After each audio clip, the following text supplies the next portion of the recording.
السلام علیکم ورحمۃ اللہ وبرکاتہ۔ جی وعلیکم السلام ورحمۃ اللہ وبرکاتہ۔ الحمد للہ رب العالمین والصلاة والسلام علی سید الانبیاء والمرسلین وعلی آلہ واصحابہ اجمعین الی یوم الدین۔ جی جناب بلال بھائی، اللہ کا نام لے کے شروع کریں جو آپ کے پاس سوالات آئے ہیں۔ جی علی بھائی، نیکسٹ کوشچن ہے، کیا وائٹ گولڈ بھی مرد حضرات کے لیے حرام ہے؟ دیکھیں، مرد کے لیے تمام دھاتیں پہننا حرام ہے سوائے چاندی کے، اس کے اوپر اتفاق ہے۔ تو وائٹ گولڈ بھی اسی کیٹیگری میں فال کرے گا، لہٰذا وائٹ گولڈ بھی آپ نہیں پہن سکتے۔ اب رہا وائٹ گولڈ کا جو زیور گھر میں رکھا ہوا ہوگا، اگر کسی کے دماغ میں یہ ہے کہ یہ وائٹ گولڈ ہے اور زکوٰۃ جو ہے وہ یلو والے گولڈ کے اوپر ہوتی ہے، تو زکوٰۃ بیسیکلی ایسٹس کے اوپر ہوتی ہے، اور وہ ایسٹس جو آپ نے مال تجارت کے طور پر یا اپنی جمع پونجی جسے آپ کہتے ہیں اس کے طور پہ رکھے ہوتے ہیں، چاہے وہ کرنسی کی فارم میں ہو یا کوئی کمرشل پلاٹ ہو یا پھر رقم کی شکل میں ہو، کسی بھی فارم میں کوئی کرنسی ہو، وہ سب کی سب اسی کیٹیگری میں فال کرے گی۔ تو وائٹ گولڈ بھی مرد نہیں پہن سکتا، چاندی بھی صرف 4.5 ماشے تک وہ آلموسٹ ویٹ اس کا بنتا ہے۔ وہ ابو داؤد میں، ترمذی میں حدیث موجود ہے، آپ مشکات المصابی میں جو انگوٹھی والا چیپٹر ہے اس کو کھول کے پڑھ لیں کتاب اللباس کے اندر، تو آپ کو پوری تفصیلات مل جائے گی۔ اور اس میں نگینہ بھی پہننا نبی صلی اللہ علیہ وآلہ وسلم کی سنت ہے، دائیں ہاتھ میں بھی پہن سکتے ہیں، بائیں ہاتھ میں بھی پہن سکتے ہیں۔ اور آپ صلی اللہ علیہ وآلہ وسلم انگوٹھی کا جو نگینہ تھا وہ بعض اوقات اس کو ہتھیلی والی سائڈ پہ بھی رکھا کرتے تھے، یعنی جس کو ہم کہتے ہیں الٹا کر کے، ویسے تو سیدھا ہاتھ یہ والا بنتا ہے، تو یعنی اس کو اندر کی طرف رکھا ہوتا تھا۔ تو یہ تمام طریقے جو ہیں وہ سنت ہے۔ ان شارٹ یہ کہ مرد کے لیے یہ حرام ہی ہے، چاہے لوہے کا زیور ہو، چاہے چاندی کا کڑا ہو، ادر دین ایک انگوٹھی کے، وہ علاوہ جی بس۔ نیکسٹ۔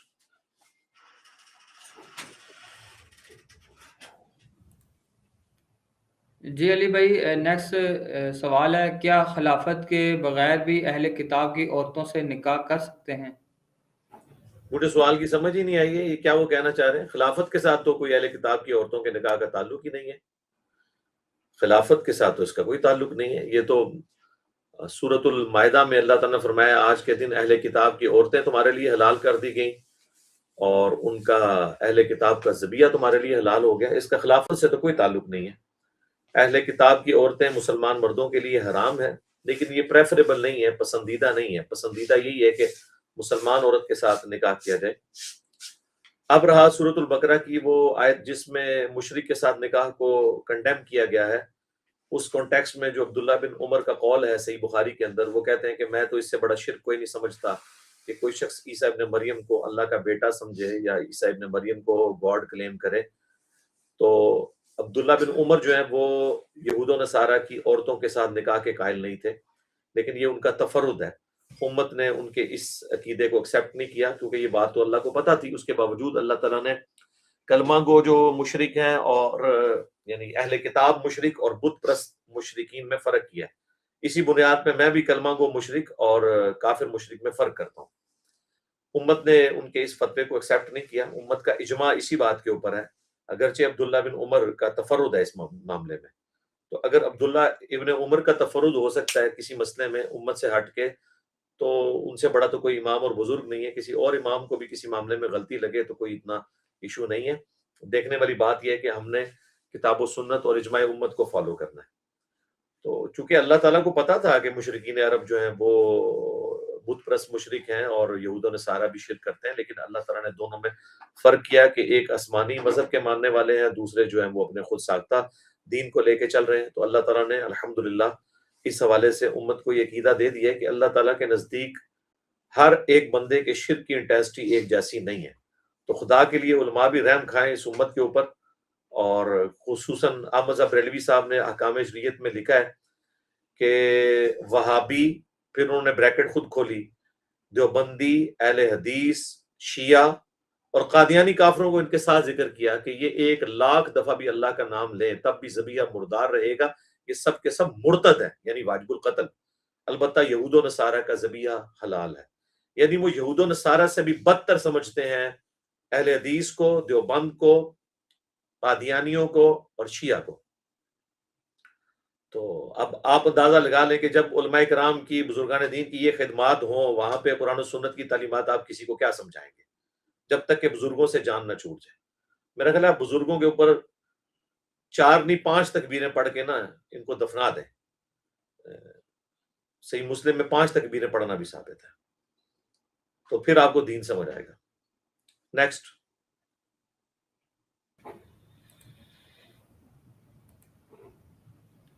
جی علی بھائی، نیکسٹ کوشچن ہے، السلام علیکم، مولوی حضرات کہتے ہیں کہ جو لوگ کسی شخص کا ایک بار جنازہ پڑھ چکے ہیں وہ دوسری بار نہیں پڑھ سکتے، کیا یہ بات درست ہے؟ کوئی درست بات نہیں ہے، خام خواہ ان کی چھوڑی بھی اپنی ایک مت ہے، اس کا دین کے ساتھ کوئی تعلق نہیں ہے۔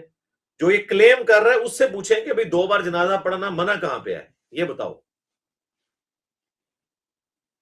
اور وہ عموماً جب گاؤں ایریا میں جنازہ ہو رہا ہوتا ہے تو وہ جو ولی ہوتے ہیں ان کو کہتے ہیں کہ آپ یہاں پہ جنازہ نہ پڑھیں، آپ گھر جا کے جنازہ پڑھ لیں۔ تو اس سے کیا فرق پڑتا ہے؟ صحیح بخاری و مسلم دونوں میں موجود ہے کہ نبی علیہ السلام نے شہدائے احد کے اوپر ان کے مرنے کے 8 سال کے بعد اپنی وفات سے 1 مہینہ پہلے جا کے قبرستان میں جا کے نماز جنازہ پڑھی تھی۔ تو یوں قبرستان کے اوپر جا کے نماز جنازہ پڑھنا کوئی فرق نہیں ہے، آپ پڑھ سکتے ہیں، قبرستان بھی جا کے پڑھ سکتے ہیں۔ بخاری مسلم میں آتا ہے نا کہ ایک عورت مسجد نبوی کی صفائی کرتی تھی، صحابہ نے اسے جنازہ پڑھ کے دفنا دیا۔ رات کے وقت وہ فوت ہوئی، نبی علیہ السلام کو نہیں بتایا، 2-3 دن بعد آپ نے پوچھا تو انہوں نے عرض کیا کہ اللہ کے رسول، وہ فوت ہو گئی تھی، ہم نے آپ کے آرام میں خلل سمجھتے ہوئے آپ کو نہیں بتایا۔ تو آپ علیہ السلام فرمایا مجھے اس کی قبر پہ لے جاؤ۔ آپ نے قبر پہ جا کے اس کی نماز جنازہ پڑھی، حالانکہ پہلے نماز جنازہ تو ہو چکی بھی تھی اس کی، لیکن نبی علیہ السلام نے پڑھی، حالانکہ ضرورت کوئی نہیں تھی، لیکن آپ نے ایک پروٹوکول دیا مسجد کی صفائی کرنے والی عورت کو، اور واپسی پہ آپ نے فرمایا کہ یہ جو قبریں ہیں یہ اندھیروں میں ڈوبی ہوئی تھیں، اللہ نے میرے جنازہ پڑھنے کی برکت سے انہیں نور سے بھر دیا۔ اب نبی کے جنازہ پڑھنے کی برکت سے کسی کافر کی قبر تو نور سے نہیں بھر سکتی، یہ تو قرآن کا واضح فیصلہ ہے کہ آپ 70 دفعہ بھی استغفار کریں ہم قبول نہیں کریں گے۔ سورہ توبہ میں یقیناً وہ مسلمانوں کی قبریں تھیں، یعنی کہ بریلوی دیوبندی اہل حدیث کی قبریں ہوں گی۔ صحابہ کی کہا تو پھر یہ کہیں گے گستاخ رسول ہو جائے گا، گستاخ صحابہ۔ ہم تو بس ایک بات چھوڑ دیتے ہیں انشاءاللہ سوچنے والوں کے لیے کہ وہ سوچیں اس بات کے اوپر۔ نبی الاسلام کی برکت دیکھیں کہ آپ کے جنازہ پڑھنے کی برکت سے اللہ تعالیٰ نے ان کی قبروں کو نور سے بھر دیا، الحمدللہ۔ نیکسٹ۔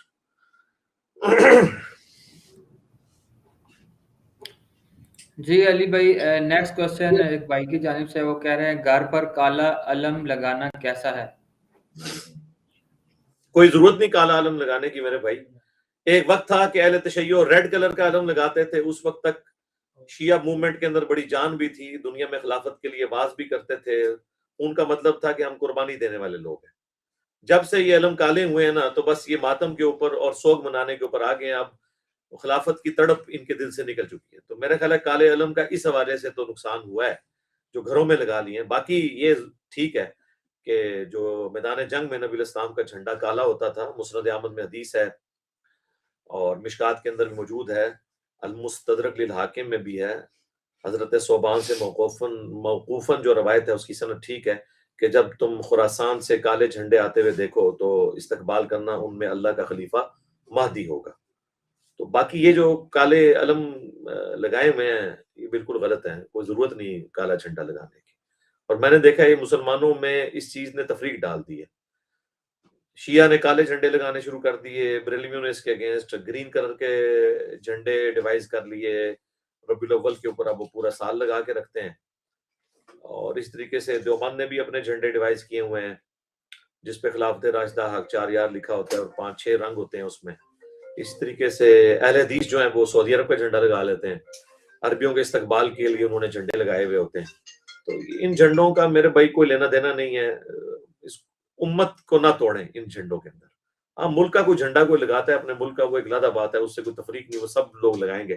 فرقوں کے نام کے اوپر یہ جھنڈے، اسی طریقے سے گھروں کے اوپر یہ جو پنجے لگائے ہوئے ہیں، بھائی اس پنجے کا تو کوئی تک نہیں بنتا گھر میں لگانے کا، اور پھر سٹیل کا پنجا، یعنی سب سے بڑھ کر اگر کسی کا پنجا ہونا چاہیے تو اللہ کے نبی علیہ السلام کا۔ اس کے بعد مولا علی کا، جو نبی علیہ السلام نے مولا علی کا ہاتھ پکڑ کے کہا تھا من کنت مولا فہذا علی مولا. تو بھائی یہ دو پنجے تو ہونے چاہیے تھے نا، ایک مولا علی کا اور ایک اللہ کے نبی علیہ السلام کا. اس کی کوئی شبیہ کو اہل بیت نے لگائی ہوئی ہوتی، کوئی امام زین العابدین نے کوئی پنجہ لٹکایا ہوا ہوتا. میرا خیال ہے یہ سب کچھ چیزیں جو ہے نا جذبات کے اوپر مبنی ہیں، ان کا دین کے ساتھ کوئی تعلق نہیں ہے. یہ دین کے اندر داخل کی بھی بدعات ہیں. اس طریقے سے جھولے، کوئلوں پر ماتم، پنگھوڑے بنانا، گھوڑے کے نیچے سے گزرنا، مطلب یہ ذوالجنا کیا وہ ذوالجنا ہے اور اس کے ساتھ اس کی شبیہ بنا کے اس کی پھر اتنی عزت کرنا، یہ تو دین کے اندر بدعات ہیں. اس کا دین کے ساتھ کوئی تعلق نہیں ہے. نیکسٹ.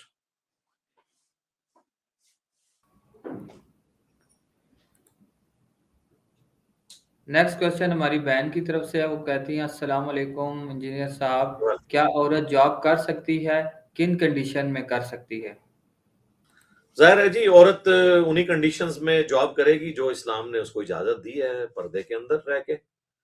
اور اس میں بھی مرد و عورت کا اختلاط اس لیول کا نہیں ہونا چاہیے. ہم تو آفیسز میں آئے دن سٹوریز رپورٹ ہوتی ہیں. اب آپ جتنے پاکستان کے مین سٹریم میڈیا چینلز کے اوپر دیکھیں، وہ جس قسم کی یعنی وہ سٹوریز کو فلما بھی رہے ہوتے ہیں. آپ کو پتہ ہے کہ جو کچھ ہو رہا ہے، مرد بہت ظالم ہے، یہ بالکل عورتوں کا لحاظ نہیں کرتا. یہ کوئی یورپ اور امریکہ نہیں ہے کہ جہاں پہ یعنی ہراسمنٹ کے چانسز نہ ہو. وہاں تو کوئی سوچ بھی نہیں سکتا.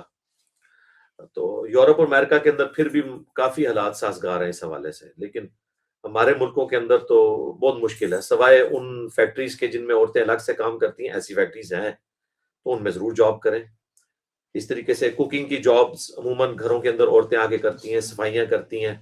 یہ سب کچھ عورتیں وہ جابز ہیں وہ کر سکتی ہیں جن میں مردوں کے ساتھ ان کا اختلاط ڈائریکٹلی نہ ہو، یا کبھی اختلاط ہو بھی تو وہ یعنی باقی لوگوں کی موجودگی کے اندر ہو رہا ہو، اور اس میں بھی علیحدہ ہونے کے کوئی چانسز نہ ہو. تو پھر یہ ساری چیزیں، اور اس میں عورت اپنے پردے کا تو اہتمام رکھے. لچھے دار انداز میں گفتگو نہیں وہ مرد کے ساتھ کر سکتی، ٹو دی پوائنٹ بات کرے. جیسے ہی اسے اندازہ ہو کہ یہ تو اب ایک لمٹ کراس کرنے لگا ہے یا کسی دوسری طرف ہے، تو اپنے سینئرز کو اس میں انوالو کریں. اور باقی سینئرز بھی یہی کچھ ہیں یار، چھوڑ دیں. مولوی یہ کچھ ہے تو دیندار طبقہ جو کچھ کر رہا ہے، عورتوں کا استحصال مدرسوں کی، ہمیں تو بالکل فرسٹ ہینڈ نالج ہے. تو ان دنیا دار لوگوں کو تو ویسے ہی کوئی اللہ کی نو آؤ نہیں ہے، تو انہوں نے کیا کرنا ہے؟ تو یہ آپ نے خود دیکھنا ہے. پردے کا اہتمام ہو، اختلاط آخری درجے تک اوائڈ کیا جائے، اور نمبر 3 یہ ہے کہ وہ الگ سے کوئی مٹکے والا کام نہ ہو سکے. اور اس میں پردے کا اہتمام ہوگا تو انشاءاللہ سارے معاملات بہتر ہوں گے. اور یہ بھی اس صورت میں کہہ رہا ہوں جب ایز اے لاسٹ ریزارٹ کسی عورت کو جاب کی ضرورت پڑ جائے، ورنہ عورت کا کام ہی نہیں ہے کہ وہ جاب کرے. یہ مرد کا کام ہے کہ عورت کا نان و نفقہ پورا کرے. مجھے پتا ہے کہ مسٹنڈے قسم کے مرد ہیں جو مطلب گھر کا خرچہ نہیں اٹھاتے اور اس طریقے سے بہت ذلیل کرتے ہیں، اس کی وجہ سے عورتیں مجبوراً گھر سے باہر نکلتی ہیں. وہ ایک الگ چیز ہے. باقی شوقیہ کوئی عورت اگر یہ کہتی ہے نا کہ جی میں نے اب ڈگری کر لی ہے تو اب میں ڈگری کا کیا فائدہ اگر میں اس کو یوٹیلائز نہیں کروں گی، تو وہ تو ڈگری کرنے سے پہلے آپ کو سوچنا چاہیے تھا کسی ایسی فیلڈ میں آپ ڈگری کریں. جس طرح گائنی کی فیلڈ میں کہتا ہوں لیڈی ڈاکٹرز کو جانا چاہیے، ڈاکٹرز ہونی چاہیے ہمارے پاس، تاکہ عورتوں کے ڈیلیوری کیسز جو ہیں وہ عورتیں خود ہینڈل کریں، مردوں تک نوبت نہ آئے. اس فیلڈ میں جائیں. لیکن اب کسی ایسی فیلڈ میں انہوں نے اگر تعلیم حاصل کر لی ہے تو ٹھیک ہے، اپنی تعلیم کو اپنے بچوں کی تربیت کے اوپر لگائیں. اب یہ ضروری تو نہیں ہوتا کہ کسی شخص نے جس فیلڈ میں تعلیم حاصل کی ہے تو اس میں اس نے جاب بھی کرنی ہے. تعلیم تو انسان کا ذہن کھولتی ہے، اس کی کمپیٹنسیز میں اضافہ کرتی ہے. اس کے بعد دنیا کے ہر مسئلے کو وہ بڑے اچھے طریقے سے ہینڈل کر لیتا ہے. آپ مجھے دیکھ لیں، میں ابھی میکینیکل انجینئرنگ میں اپنی یونیورسٹیز کے ٹاپرز میں سے تھا الحمدللہ. میرے نوٹس اس وقت بھی چلتے تھے، کافی سال پہلے تک تو مجھے پتہ ہے چلتے رہے. اب نہیں مجھے پتا، کورس تھوڑا بہت چینج بھی ہوتا رہتا ہے. نوٹس میں خود بنایا کرتا تھا. اور ان تمام کیپیبلٹیز کی وجہ سے میں نے جب دین میں یعنی اس فیلڈ کو اپنایا تو آپ دیکھ لیں، پھر جب آپ پیشن کے ساتھ کسی چیز میں داخل ہوتے ہیں اور یونیورسٹیز کا آپ کو ایکسپوئر ہوا ہوتا ہے، آپ نے دنیاوی تعلیم حاصل کی ہوتی ہے، تو پھر آپ کے مقابلے میں مولویوں نے کہاں سے آنا ہے؟ یہ تو بیچارے وہ لوگ تھے جو اسکول میں پڑھ نہیں سکے تو انہیں مدرسے میں داخل کرایا. ابھی تک میرے علم میں نہیں ہے کہ کوئی بچہ مدرسے میں جو ہے وہ ناکام ہوا ہو اور اسے کسی اسکول میں داخل کرایا ہو کہ یار یہ بالکل رہ گیا تو چلو اب اس کو اسکول کی تعلیم دلائیں. بالکل الٹ معاملہ چل رہا ہوتا ہے. تو اس لیے پھر دین کی آپ کو آؤٹ پٹ بھی آپ کے سامنے ہے. جو علماء کرام کا کردار ہے اور جو جس قسم کی تعلیمات وہ امت میں عام کر رہے ہیں. نیکسٹ.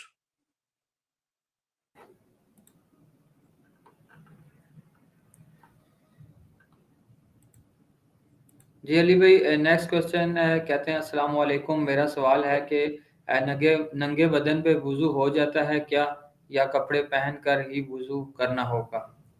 ننگے بدن پہ وضو بھی ہو جاتا ہے، غسل بھی ہو جاتا ہے، صرف یہ ہے کہ اس دوران شرمگاہ کو ہاتھ ڈائریکٹلی نہ لگے بغیر کپڑے کے. کپڑے کے ساتھ ہو تو پھر تو وضو نہیں ٹوٹے گا، لیکن بغیر کپڑے کے ہاتھ لگے گا تو وضو ٹوٹ جائے گا. تو ننگے بدن آپ وضو بھی کر سکتے ہیں. اسی طریقے سے یہ بھی لوگ پوچھتے ہیں کہ وضو کرنے کے بعد اگر کپڑے چینج کیے تو کہیں وضو ٹوٹ تو نہیں جائے گا. بھئی وضو توڑنے والی جو چیزیں ہیں ان میں ٹاپ آف دا لسٹ جو ہے وہ ہوا کا خارج ہونا، اس طریقے سے پیشاب یا اس کے قطروں کا نکلنا، یا مزی کا نکلنا، یا غافل ہو کے سو جانا، یا شرمگاہ کو ہاتھ لگانا ڈائریکٹلی بغیر کپڑے کے یعنی نیکڈ، یا پھر صحیح مسلم میں ایک اور چیز آئی ہے اونٹ کا گوشت کھانا. یہ 5-6 چیزیں جن سے وضو ٹوٹتا ہے. سگریٹ پینے سے وضو نہیں ٹوٹتا. ہم جب چھوٹے چھوٹے تھے اس وقت ایک سوال ہوتا تھا کہ ٹی وی دیکھنے سے وضو تو نہیں ٹوٹتا. تو اب وہ جن لوگوں نے یہ باتیں شروع کی تھی ان کی مسجدوں میں بھی اب ٹی وی لگے ہوئے ہیں. یہ جو مدنی چینل ہے یہ انہوں نے اپنے مسجدوں میں باقاعدہ بڑے بڑی اسکرین لگائی جن پہ مدنی چینل آتا ہے. تو وقت کے ساتھ ساتھ آپ دیکھ لیں کہ الحمدللہ ہمارے علماء بھی سیکھ رہے ہیں دین کو.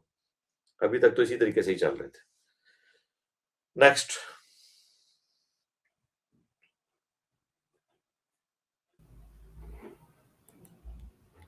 جی علی بھائی نیکسٹ کوشچن ہے، بھائی سوال کرتے ہیں کہ گھر والوں کے پیسے ان کی اجازت کے بغیر صدقہ و خیرات کر سکتے ہیں؟ گھر والوں کے پیسوں کے اگر مالک آپ بن چکے ہیں تو آپ جو مرضی کریں، وہ آپ کے پیسے ہیں، آپ کے گھر والوں کے تو نہیں ہیں، یعنی آپ کی پاکٹ منی. اب یہ سوال کرنے والا کوئی بچہ ہے تو یہ اگر یہ سمجھ رہا ہے کہ میں اپنی ماں کے پیسے چوری کر کے یا باپ کے چوری کر کے صدقہ کروں گا تو وہ تو حرام ہے، چوری ہے. ہاں جو اسے پاکٹ منی ملی ہے اس میں سے جتنا مرضی صدقہ اور خیرات کرے، اور اس میں گھر والوں کی اجازت لینے کی بھی ضرورت نہیں ہے. آپ مالک ہیں اس کے، جو مرضی کریں، بلکہ کرنا چاہیے. میں تو انہیں بچوں کو ترغیب دلاتا ہوں کہ وہ مطلب اپنے پاکٹ منی کو اپنے دوستوں کے ساتھ شیئر بھی کبھی کبھار کر لیا کریں. روٹین میں تو ظاہر ہے کہ اس طرح پاسبل نہیں ہوتا، تاکہ ان کے اندر یہ کنجوسی وغیرہ ایلیمنٹ جو ہے وہ ختم ہو. تو اس کانٹیکسٹ میں ایک اور حدیث ہے صحیح بخاری میں، ابو سفیان کی بیوی نے حضور کو شکایت کی کہ مجھے خرچہ پورا نہیں دیتا. تو آپ نے فرمایا کہ تم اس کے پیسوں میں سے، اب اس کے مال میں سے اتنا لے سکتی ہو کہ جتنا تمہارے نان و نفقے کی بیسک نیڈ ہے، اور اس میں بتانے کی بھی اس کو ضرورت نہیں ہے. تو یعنی بیوی اپنے خامد کے مال میں سے بغیر اسے بتائے ہوئے اتنا لے سکتی ہے کہ جس سے اس کا یعنی بیسک لیول کا خرچہ پورا ہو جائے. اب یہ نہیں ہے کہ یعنی بیوی نے اب روزانہ فاسٹ فوڈ کھانا ہے تو اس کے لیے وہ خامد کے پیسے اٹھاتی پھرے. یعنی جو بنیادی جو ایک لیونگ سٹینڈرڈ جو عام بندے کا ہے، جس کے تحت اس نے شادی کی تھی اس مرد سے نان و نفقے کے اعتبار سے، تو وہ لے سکتی ہے. ادروائز تو اس طریقے سے آپ گھر والوں کے پیسے نہیں اٹھا سکتے. اپنے پیسے جو آپ کے پاکٹ منی ہے تو دیں، جتنی بار مرضی دیں، صدقہ اور خیرات کریں اللہ کی راہ میں. اور صدقہ اور خیرات آپ نے یہ پروفیشنل فقیروں کو نہیں کرنا جو مانگنے کے لیے بیٹھے ہوئے ہیں، یہ آپ سے زیادہ امیر ہیں.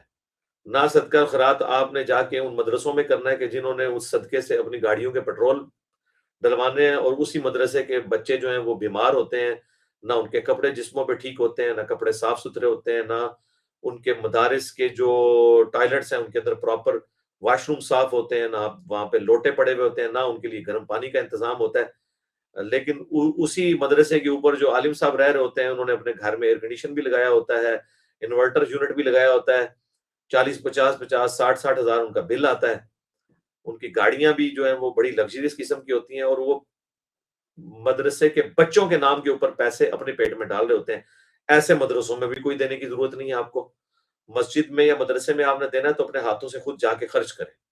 بچوں کو بلائیں، ان کو مطلب آپ فاسٹ فوڈ کھلا دیں، اسی طریقے سے عیدی دے دیں، رمضان شریف کے اندر ان کو افطاری کروا دیں، کپڑے ان کے ناپ لے کے خود سلوا کے دیں، ان کی جوتیاں دیکھیں، ان کو اچھے والے سلیپرز لے دیں، اچھی کوالٹی کے بوٹ لے کے دے سکتے ہیں تو وہ یعنی ڈائریکٹلی ان کے اوپر خرچ کریں.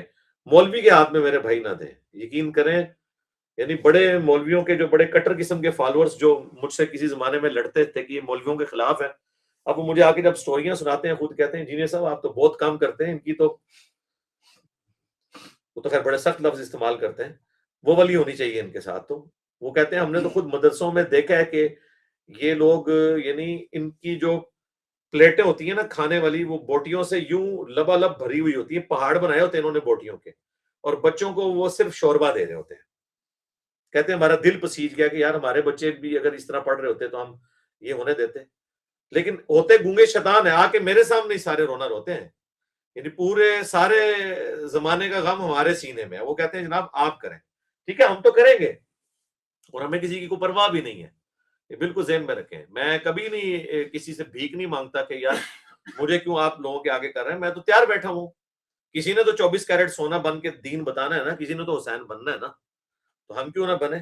ویسے تو ہم کہتے ہیں کہ ہماری آخرت جو ہے وہ اہل بیت والی ہو، تو یہ تو نہیں ہوتا کہ دنیا جو ہے وہ بنو امیہ اور امیر شام والی ہو اور آخرت مولا علی والی ہو. پھر دنیا بھی پھر انسان کو اسی طریقے سے گزارنی ہوگی. تو ہمیں تو کوئی خطرہ نہیں ہے، نہ ہم کسی کی پرواہ کرنے والے ہیں. اللہ کے فضل سے لوگ اپنے جھوٹے بزرگوں، جھوٹے خداؤں، جھوٹے مزاروں کو لے کے چل رہے ہیں. ہم اپنے سچے خدا کے اور سچے پیغمبر کے مجاہد نہ بنے، بالکل سچی بات کریں گے، کسی کا کوئی لحاظ نہیں کریں گے. نیکسٹ.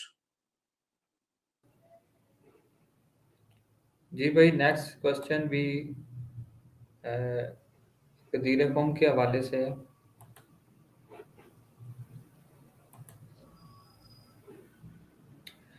ایک ناسبی اہل حدیث مولوی نے کہا ہے کہ غدیر قوم کی چاروں حدیث جو ہیں وہ ضعیف ہیں، کیا یہ نہیں وہ سچ ہے؟ تو نہیں ہے، یہ سوال اس قابل نہیں تھا، آپ کو ویسے خود ہی نہیں تھا لینا چاہیے. بخاری مسلم کی صحت کے اوپر اتفاق ہے. ناسبی مولویوں کو چھوڑ دیں، ان کی تو کتے کی اوقات نہیں ہے اہل سنت کے ہاں. یہ تو ان سے تو ہم حجیت حدیث پہ بات کریں گے نا، کہ مسلم شریف کی اور بخاری کی جو پھر خلفۂ ثلاثہ کی شان میں حدیثیں ہم پھر ان پہ بات کریں گے بھئی یہ کیوں صحیح ہو گئی ہیں. تو اگر آپ کا معیار یہ ہے کہ آپ نے اہل بیت سے چڑ کھانی ہے، ہمارا تو دیکھ لیں معیار ایک ہی ہے. ہم چاہے اہل بیت کی شان میں ہو یا اہل بیت کے ایون مخالفین کی شان میں بھی کوئی بات آ رہی ہو، ہم اس کو بیان کرتے ہیں. خلفۂ ثلاثہ کو تو ہم ویسے ہی اون کرتے ہیں خلفۂ راشدین ہونے کی وجہ سے. ایون یعنی امیر شام سے متعلق میں نے حدیث کیا بیان نہیں کی ہے میلاد والے لیکچر کے اندر اور کئی لیکچرز کے اندر. تو ہمیں تو کوئی یار نہیں ہے، لیکن کوشچن ٹھیک ہونی چاہیے جن باتوں کی وہ بیان کریں. تو ان کی تو کوئی اوقات ہی نہیں، اس قسم کے سوال لیے نہ کریں. یہ تو نیکسٹ.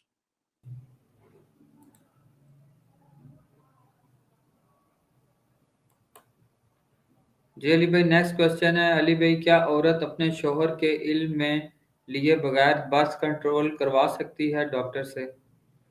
نہیں جی بالکل حرام ہے. یعنی میاں بیوی جو ہیں وہ ظاہر ہے اب یہ ایک آرگینک ہول ہے، انہوں نے اب مل جل کے چلنا ہے. نہ مرد اس طرح کی وہ ایکٹیویٹی پرفارم کر سکتا ہے، نہ عورت کوئی کر سکتی ہے. عورت بالکل اجازت کے بغیر یہ حرکت نہیں کر سکتی. انہیں آپ علمی طور پہ قائل کریں، انہیں بتائیں کہ یہ ایشو ہے. تو اس میں ظاہر ہے کہ اگر وہ آپ کے ساتھ مخلص ہے اور ضرورت پڑے تو یہ برتھ کنٹرول کروانے سے مراد یعنی وہ پرماننٹلی اگر ڈس آرڈر کی بات کر رہے ہیں وہ تو نہیں کروا سکتی عورت، وہ مرد کی اجازت سے بھی نہیں کروا سکتی. یہ ذہن میں رکھیے گا، وہ تو حرام ہے. وہ تو سورہ النساء کی آیت نمبر 119 میں ہے نا، وَلَآمُرَنَّهُمْ فَلَيُغَيِّرُنَّ خَلْقَ اللَّهِ. شیطان نے کہا تھا میں انسانیت کو ابھاروں گا کہ تیری بنائی ہوئی تخلیق کو بدلیں گے.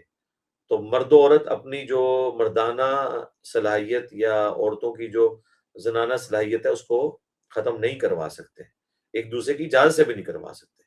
برتھ کنٹرول کے لیے جو باقی ذرائع ہیں نا ادر دین پرماننٹ ڈس آرڈر وہ کروا سکتے ہیں، لیکن وہ کنسنسس کے ساتھ. نیکسٹ.